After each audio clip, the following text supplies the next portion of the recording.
The Chicago Bears offensive lineman Cody Whitehair has been the longest offensive lineman on this roster, and he's a one-time Pro Bowler back in 2018. What position was he that season? Center. What is he going to play this year for the first time since 2018?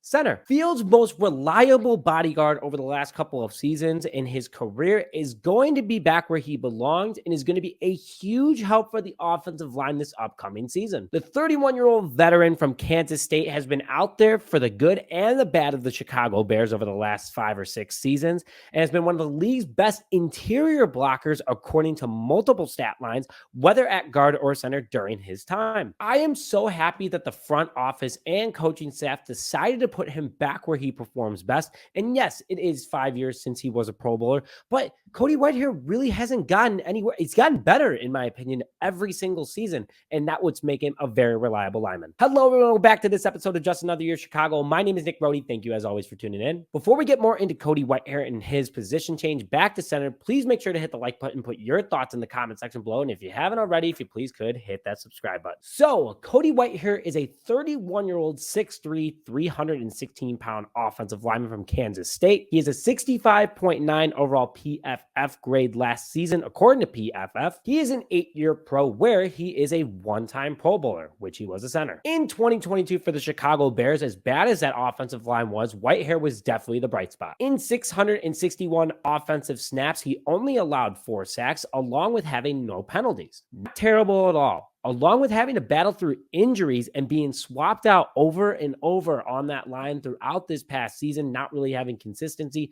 shows that he is a very good lineman. Whitehair for an interior offensive lineman is slim, yet a very big frame at 6'3", and he fills out center very well because when you have a big center up the middle, they're able to take on defensive linemen one-on-one themselves, and they don't have to rely so much on their interior guards. Though Tevin Jenkins and Nate Davis are definitely going to be able to hold their own and help out Whitehair when needed, this offensive line is much improved. His best year was 2018 at center. Said it a million times, sound like a broken record, but Flus knows where to play his best players at, and he knows that Whitehair can bring that. Even in a couple training camp videos, they said, hey, man, that's your center right there. And Fields had nothing but a big old smile on his face because he knows that Whitehair is the best that it gets. Whitehair has insanely strong hands and legs, along with being insanely mobile with his big wingspan. He's a great running center as well, and I really like that because this team is going to be a very run-heavy offense. He can block on the move as well, kind of like what I was saying. It doesn't matter if it's on the pass or whatever. Whitehair has insanely good vision at reading out the defense, and he is able to pick up when his teammates are struggling,